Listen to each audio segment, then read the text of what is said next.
जय हिंद दोस्तों, कैसे हो आप सभी। मैं प्रीति सिंह एक बार फिर स्वागत करती हूँ आप सभी का हम सबके चैनल ईपीएस पर।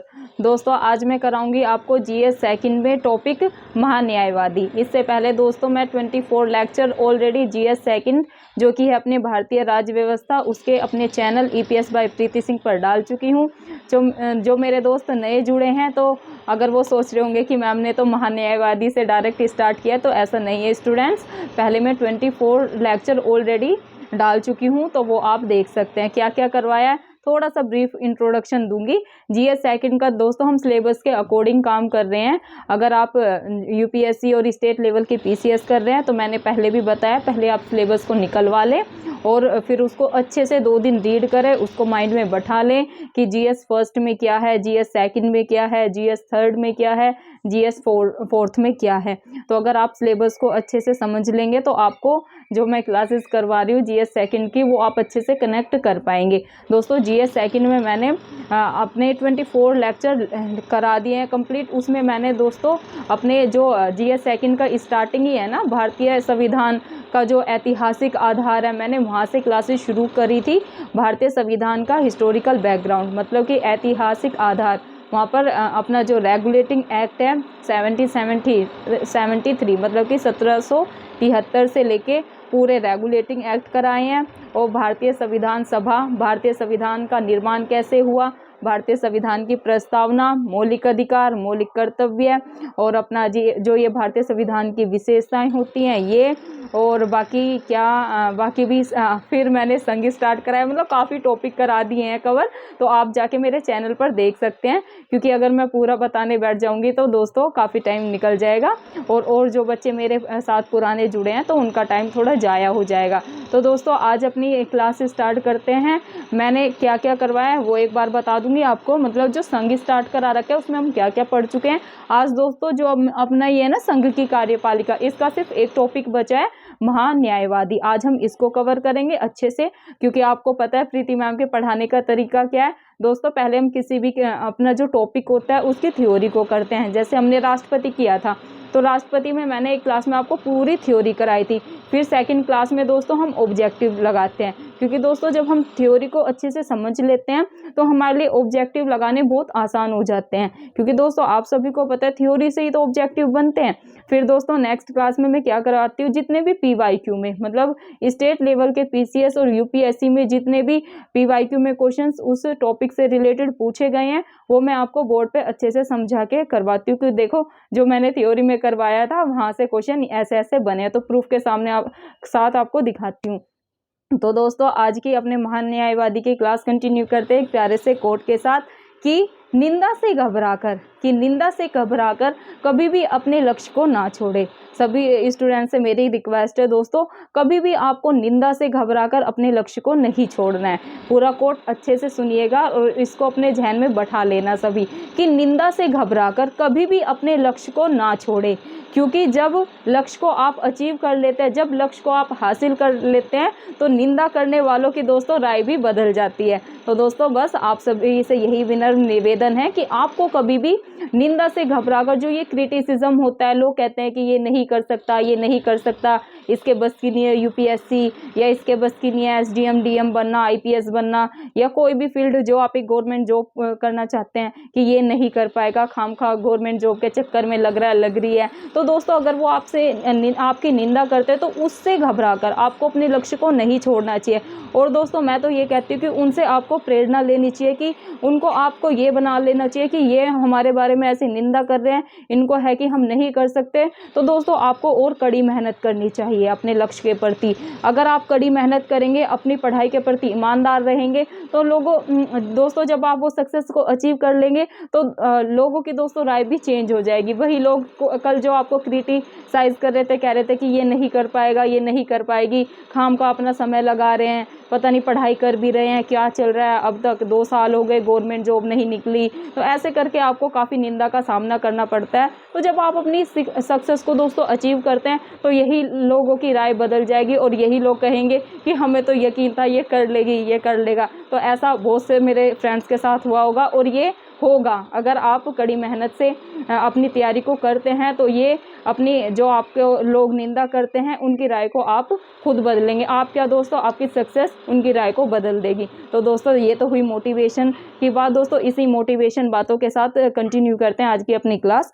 दोस्तों मैं थोड़ा ब्रीफ इंट्रोडक्शन दूंगी कि हम क्या क्या कर चुके हैं, क्योंकि हर रोज़ मेरे साथ नए विद्यार्थी जुड़ रहे हैं तो उन्हें दिक्कत का सामना ना करना पड़े, तो इसलिए थोड़ा ब्रीफ इंट्रोडक्शन दे देते हैं। अगर जो मेरे दोस्तों मेरे साथ नए जुड़ रहे हैं उनको बता दूं कि जीएस सेकंड के अपने 24 लेक्चर हो चुके हैं, वो आप देख सकते हैं मेरे चैनल EPS बाय प्रीति सिंह पर प्लेलिस्ट मिल जाएगी, कोई दिक्कत नहीं होगी ढूंढने के लिए।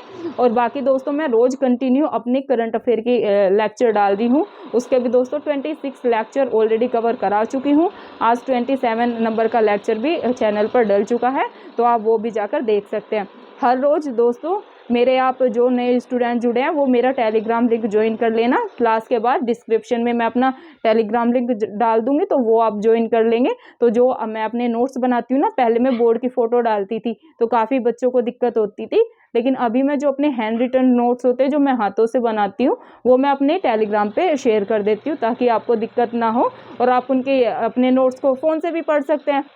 लेकिन मैं यही कहूँगी दोस्तों, फ़ोन से नहीं पढ़ना, क्योंकि आँखों पे इफ़ेक्ट होना शुरू हो जाता है। मेरे खुद दोस्तों आँखों पे अभी इफ़ेक्ट होना शुरू हो गया है, क्योंकि काफ़ी रहता है मुझे फ़ोन का काम, एडिटिंग करना, वीडियो को शूट करना, लाइटिंग का, और ये अपना जो फिर एडिटिंग करना, उसको थंबनेल वगैरह बनाना, इन सब में दोस्तों काफ़ी फ़ोन का यूज़ करना पड़ता है, तो आँखों पे इफ़ेक्ट होना शुरू हो गया है। तो दोस्तों मैं अपने नहीं चाहती मेरे स्टूडेंट का ऐसा हाल हो। तो आपको क्या करना है, जैसे प्रीति मैम संडे को क्लास नहीं लेती है तो आपको संडे को PDF निकलवा लेनी है। आपको सारी PDF अच्छे से मिल जाएगी मेरे चैनल पे। PDF निकलवा लें और संडे को प्रिंट में निकलवा लें उसको, और अपना हाइलाइटर रखें, तो अपने नोट्स को रिवीजन करते हुए चलें, और जो भी कुछ आपको जैसे नई इन्फॉर्मेशन मिलती है ना तो उसमें आप ऐड करते हुए चले। तो दोस्तों नोट्स ऐसे आपके मेरे वाले जो नोट्स हैं उन्हीं को आप अपडेट भी कर सकते हो, उसमें कुछ नई इन्फॉर्मेशन डाल के अपने नोट्स तैयार करते हुए चले, ताकि जब अपना जून में या कोई भी PCS आप दे रहे हैं, अपना बिहार का भी 12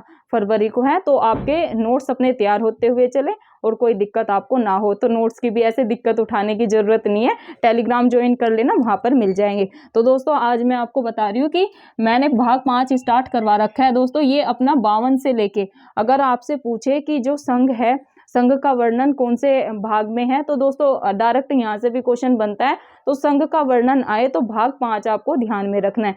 ऐसे आएगा संघ का वर्णन भाग 4, भाग 2 में, भाग 3 में, तो आपको ध्यान रखना है जो संघ का वर्णन है दोस्तों वो भाग 5 में किया गया है। अब भाग 5 में कौन से आर्टिकल से लेके कौन से आर्टिकल तक संघ का वर्णन है, मैं वो बता देती हूँ आपको।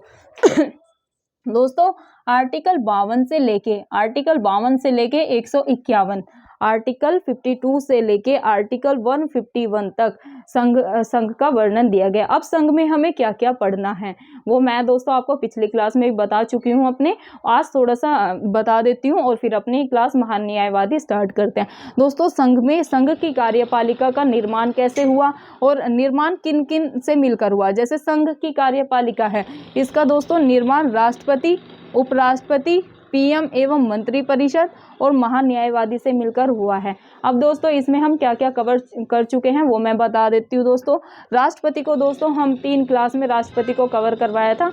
एक में मैंने आपको थ्योरी करवाई थी, 2 मैंने आपने जितने भी ऑब्जेक्टिव थे ना PYQ के वो सोल्व कराए थे, और एक्सपेक्टेड जो क्वेश्चंस थे जो आने की संभावना है, क्योंकि दोस्तों राष्ट्रपति टॉपिक बहुत ही ज़्यादा महत्वपूर्ण है, ना सिर्फ प्री के लिए बल्कि मेंस के लिए भी। बाकी दोस्तों मैंने उपराष्ट्रपति करवाया था आपको 2 क्लासेस में, ये भी कवर हो चुका है। पिछली क्लास में मैंने आपको PM और मंत्री परिषद इनके कौन से आर्टिकल में है क्या है ये मैंने पूरा डिटेल में कराया। कल की क्लास में मैंने इनके ऑब्जेक्टिव आपको सोल्व करवा दिए थे। आज दोस्तों करेंगे अपना महान न्यायवादी। कौन सा टॉपिक दोस्तों, इसमें जो ये संघ की कार्यपालिका है ना, इसमें बस यही बचा है, महान न्यायवादी आज कवर कर लेंगे। दोस्तों आज महान न्यायवादी कवर करने के बाद कल मैं आपको इनके प्रूफ के साथ ऑब्जेक्टिव दिखाऊंगी कि कैसे स्टेट लेवल के पीसीएस में यहाँ से क्वेश्चन बने हैं, तो कल वो सॉल्व करेंगे। आज पहले इसका थ्योरी को समझते हैं दोस्तों। और फिर हमारा क्या बचेगा इसमें, राज्य की कार्यपालिका। अब दोस्तों संघ की कार्यपालिका कल की क्लास में खत्म हो जाएगा अच्छे से, वैसे आज ही हो जाएगा, पर ऑब्जेक्टिव के साथ कल की क्लास में मैं आपको पूरा खत्म करा दूंगी दोस्तों। फिर है अपना राज्य की कार्यपालिका। इसमें अपने को क्या पढ़ना है, इसमें राज्यपाल पढ़ना है, सीएम पढ़ना है, मंत्री परिषद पढ़ना है और महाधिवक्ता। ये भी दोस्तों इसकी 3-4 क्लास लगेगी, ये भी अपना खत्म हो जाएगा, तो फिर अपना संघ कंप्लीट हो जाएगा, फिर और टॉपिक देखेंगे। तो दोस्तों आज लेते हैं संघ की कार्यपालिका का अपना लास्ट टॉपिक, जो कि है महान्यायवादी। अब दोस्तों महान्यायवादी को समझते हैं अच्छे से। दोस्तों अगर आ जाए क्वेश्चन में कि देश का सर्वोच्च, क्या दोस्तों, देश का सर्वोच्च विधि अधिकारी कौन होता है। दोस्तों आप सभी को पता है, मैं थ्योरी के साथ साथ आपको क्वेश्चन ऑब्जेक्टिव भी बताते हुए चलती हूँ कि भाई कैसे क्वेश्चन फ्रेम होते हैं। अब आप कुछ मेरे जो स्टूडेंट हैं उनको यकीन नहीं होगा कि मैम यहाँ से थ्योरी से कैसे क्वेश्चन बनेंगे, तो दोस्तों चिंता नहीं करना, कल मैं आपको यहीं से जो हम आज मैं थ्योरी करवाऊंगी ना, कल एकदम प्रूफ के साथ दिखाऊंगी कि कैसे स्टेट लेवल के पीसीएस में थ्योरी से ही यहाँ से ऑब्जेक्टिव बने हैं। तो जैसे मैं थ्योरी को समझा रही हूँ ना, साथ साथ क्वेश्चन भी कराते हुए चल रही हूँ, तो आप एकदम अच्छे से सुनिएगा। कल मैं आपको यहीं से जो अपना थ्योरी करेंगे ना, यहीं से ऑब्जेक्टिव दिखाऊंगी कि पीवाईक्यू में कैसे बने। अब दोस्तों जैसे ये है महान्यायवादी, दोस्तों क्या होता है महान्यायवादी, दोस्तों देश का सर्वोच्च विधि अधिकारी कौन होता है, अपना महान्यायवादी। क्वेश्चन कैसे बनेगा दोस्तों, देश का सर्वोच्च विधि अधिकारी कौन होता है, विधि जो लो होता है, विधि अधिकारी कौन होता है आपको 3-4 ऑप्शन में दिए होंगे, तो आपको लगाना है महान्यायवादी। बस आपको यही ध्यान में रखना है कि भाई मैडम ने बताया था देश का सर्वोच्च विधि अधिकारी होता है, ऐसे देंगे आपको ऑप्शन में महान्यायवादी, महाधिवक्ता, 3-4 और ऑप्शन में होंगे, तो आपको ध्यान में रखना है। अगर आ जाए देश का सर्वोच्च मतलब सबसे ऊंचा विधि अधिकारी, सबसे ऊपर विधि अधिकारी कौन होता है, तो कुछ नहीं सोचना, बस आपको यही ध्यान रखना है कि भाई सर्वोच्च विधि अधिकारी होता है महान्यायवादी। कौन दोस्तों, महान्यायवादी देश का सर्वोच्च विधि अधिकारी होता है अब दोस्तों ये तो पता चल गया कि जो महान्यायवादी होता है वे देश का सर्वोच्च विधि अधिकारी होता है।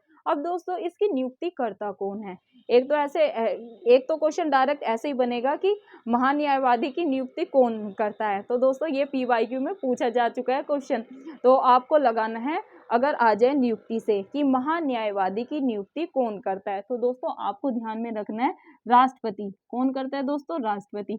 अब अपने को दोस्तों ये तो पता चल गया कि भाई राष्ट्रपति अपने महान्यायवादी की नियुक्ति करता है। पिछली क्लास में मैंने आपको बताया था कि जो पीएम होते हैं उनकी भी नियुक्ति कौन करते हैं, अपने राष्ट्रपति करते हैं। एक क्वेश्चन तो ऐसे ही डायरेक्ट बनेगा कि भाई महान्यायवादी की नियुक्ति कौन करता है, तो आपको लगा देना है अपने राष्ट्रपति जी करते हैं। दोस्तों सेकंड कैसे बनेगा कि महान्यायवादी नियुक्त होते हैं, मनोनीत होते हैं, ऐसे करके भी क्वेश्चन आ जाए, तो आपको ध्यान रखना है कि नियुक्त होते हैं, ये बस बैठा लेना कि जो महान्यायवादी होते हैं नियुक्त होते हैं। और इनकी नियुक्ति कौन करते हैं, इनकी नियुक्ति दोस्तों करते हैं भारत के अपने जो राष्ट्रपति हैं, ये महान्यायवादी की नियुक्ति करते हैं। अब अपने को दोस्तों दोनों तरीके से पता चल गया। अब थर्ड दोस्तों कैसे क्वेश्चन बनेगा, थर्ड बनेगा कि कौन से आर्टिकल के तहत राष्ट्रपति महान्यायवाद की नियुक्ति करते हैं, महान्यायवादी की नियुक्ति करते हैं। तो दोस्तों अगर आर्टिकल पूछ ले कि इनकी नियुक्ति कौन से आर्टिकल के तहत राष्ट्रपति जी करते हैं, तो आपको ध्यान में रखना है आर्टिकल 76 फर्स्ट, ये आपको आर्टिकल 76 फर्स्ट के तहत जो अपने राष्ट्रपति होते हैं ये महान्यायवादी की नियुक्ति करते हैं। आर्टिकल कौन सा, 76 फर्स्ट, ये आपको ध्यान में रखना है। मूव करते हैं दोस्तों नेक्स्ट पे, नेक्स्ट कैसे बनेगा।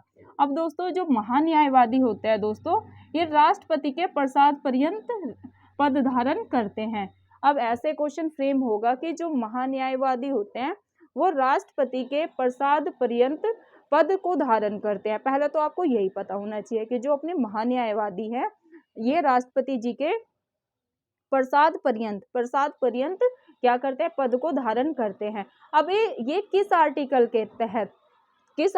के तहत जो महान्यायवादी होते हैं वो राष्ट्रपति के प्रसाद पर्यंत पद धारण करते हैं, तो आपको आर्टिकल ध्यान रखना है दोस्तों 74 76(1) के तहत क्या करते हैं दोस्तों, ये आपको ध्यान में रखना है कि भाई नियुक्ति होती है, राष्ट्रपति महान्यायवादी को नियुक्त करेंगे। और 76(4) के तहत क्या दोस्तों, जो महान्यायवादी होते हैं वो राष्ट्रपति के प्रसाद पर्यंत पद को धारण करते हैं। मूव करते हैं दोस्तों नेक्स्ट टाइप पे जो कि है दोस्तों संसद के दोनों सदन। अब दोस्तों संसद के कितने सदन है, मैंने पिछली कक्षा में भी बताया था, बहुत से फ्रेंड्स को पता होगा, कुछ को नहीं पता होगा। तो दोस्तों संसद के 2 सदन है, राज्यसभा और लोकसभा।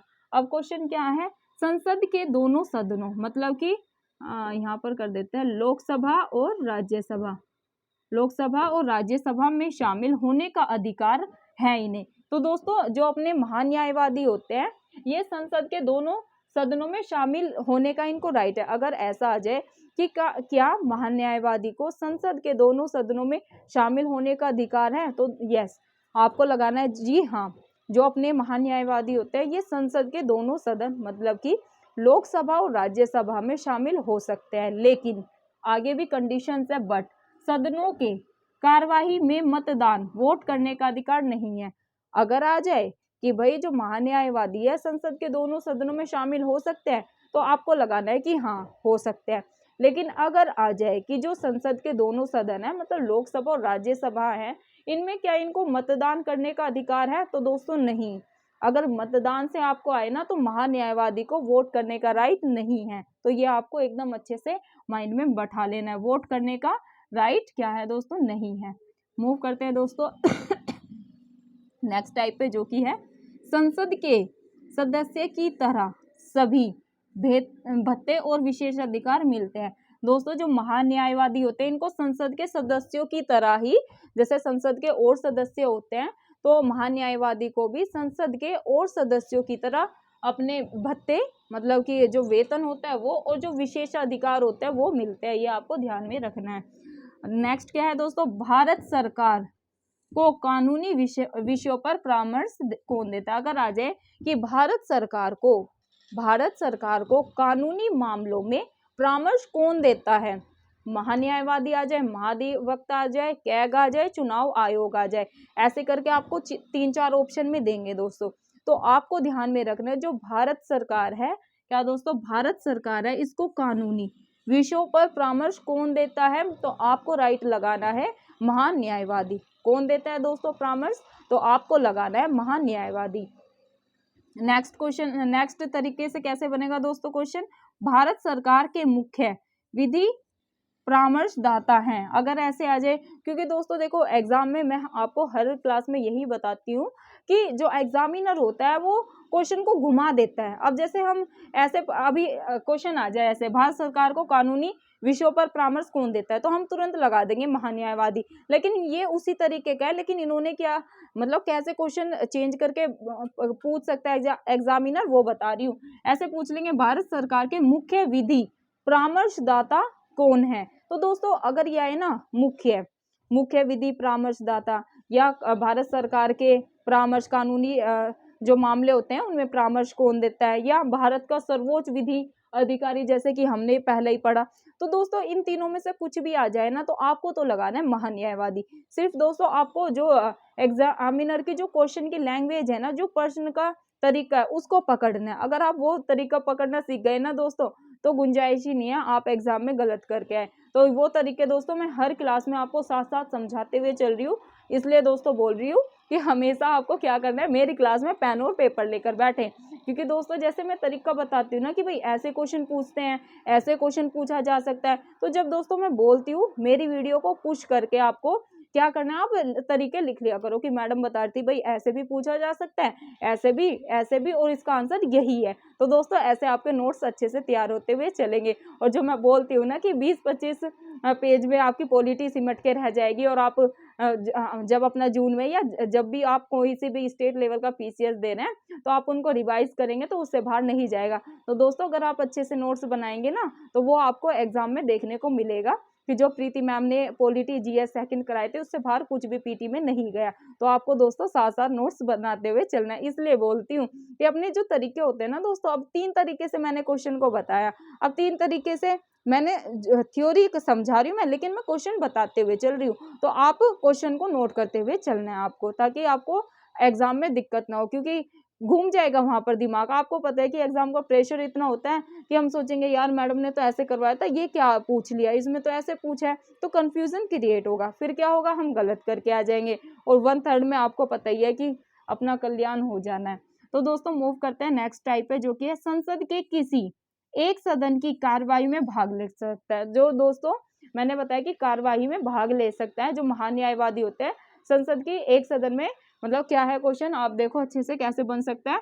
संसद के किसी एक सदन की कार्यवाही में भाग ले सकता है। दोस्तों कार्यवाही में भाग ले सकते हैं, लेकिन आपको क्या ध्यान रखना है कि वोट नहीं कर सकते। बस आपको ये बैठा लेना है कि महान्यायवादी वोट नहीं कर सकते, मतलब कि मतदान नहीं कर सकते।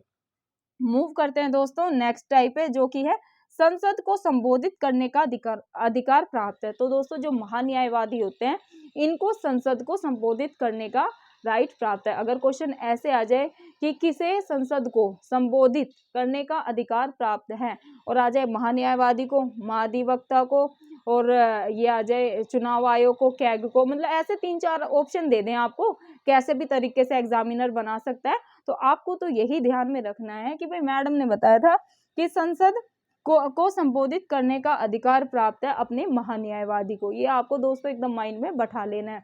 अब दोस्तों मूव करते हैं नेक्स्ट टाइप पे, जो कि है संसद के किसी भी सदन, मतलब कि लोकसभा और राज्यसभा का ये सदस्य नहीं होता। अगर ऐसे आ जाए कि क्या महान्यायवादी संसद के किसी सदन, मतलब कि लोकसभा या राज्यसभा का सदस्य होता है, तो दोस्तों आपको लगाना है कि नहीं, सदस्य नहीं है। क्या दोस्तों, संसद के किसी भी संसद के किसी भी सदन कौन से हैं, लोकसभा और राज्यसभा, संसद के किसी भी सदन का महान्यायवादी, जो अपने महान्यायवादी है, ये मेंबर नहीं होते हैं, सदस्य नहीं होते हैं। ये आपको एकदम से माइंड में अच्छे से बैठा लेना है। मूव करते हैं दोस्तों नेक्स्ट टाइप है, जो कि है संसद की बैठक में भाग ले सकता है। दोस्तों ये मैंने पहले भी बताया, जो महान्यायवादी है संसद की बैठक में भाग ले सकता है। बस वो क्या नहीं कर सकते दोस्तों, वो उनको वोट डाले, मतलब मतदान करने का अधिकार नहीं है। तो दोस्तों ये थी आज की महान्यायवादी की क्लास। अब दोस्तों कल हम इसके क्या ऑब्जेक्टिव लगाएंगे, जो कि अपने स्टेट लेवल के पीसीएस में पूछे गए हैं। अब इन्हीं से कैसे ऑल, मतलब जितने भी पीसीएस है, यूपी पीसीएस, मैंने पीवाईक्यू देखे हैं दोस्तों, यहीं से क्वेश्चन बने हैं। तो कल अभी आपको यकीन नहीं होगा, कोई दिक्कत नहीं है, कल मैं आपको प्रूफ के साथ कि कौन से बीपीएससी में या आरएएस में या अपने यूपी पीसीएस में यहीं से थ्योरी से ही करवाऊंगी कल आपको सोल्व, कैसे क्वेश्चन पूछे गए हैं, कल आपको एकदम प्रूफ के साथ अपने जो पीवाईक्यू है वो सोल्व कराऊंगी। तो दोस्तों यही थी आज की क्लास। आई होप आपको मेरी क्लास से काफ़ी लाभ हो रहा होगा।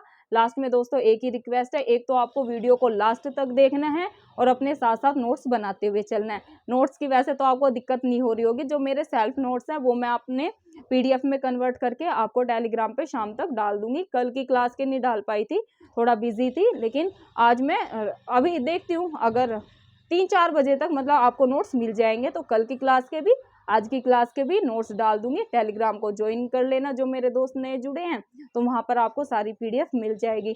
सेकंड रिक्वेस्ट ये है, प्लीज़ आप अगर अपने जो मेरा चैनल है इसको सब्सक्राइब कर ले, ताकि जब भी दोस्तों मैं अपनी वीडियो को शूट करके एडिट करके डालती हूँ तो आपके पास सबसे पहले मेरी वीडियो मेरे स्टूडेंट्स के पास पहुँचे और वो कक्षा का पूरा लाभ उठाएं। और ना सिर्फ दोस्तों आपको लाभ उठाना है, बल्कि आपको जितने भी आपके साथ और आपके जो फ्रेंड्स हैं, छोटे बहन भाई हैं, वो तैयारी कर रहे हैं अपने स्टेट लेवल पीसीएस की और एक सरकारी जॉब की, एसएससी वगैरह की, तो आपको उनको भी ये वीडियो शेयर करनी है, ताकि दोस्तों हम उनकी भी मदद कर पाए। और दोस्तों आपको यही रिक्वेस्ट है, ज़्यादा से ज़्यादा वीडियो को शेयर करना है और वीडियो को लास्ट तक देखा करो, तभी तो बेनिफिट उठाओगे और साथ साथ अपने नोट्स तैयार करते हुए चलो। तो दोस्तों यही थी, अपने डिस्क्रिप्शन में मैं टेलीग्राम लिंक डाल दूंगी और अपनी पीडीएफ भी डाल दूंगी, तो टेंशन नहीं लेना किसी भी प्रकार की। और कोई दिक्कत परेशानी हो तो आप सभी को पता है, जब भी मुझे फुर्सत मिलती है मैं हर स्टूडेंट के अपने कमेंट का जवाब देती हूँ। तो कोई अगर आपको दिक्कत है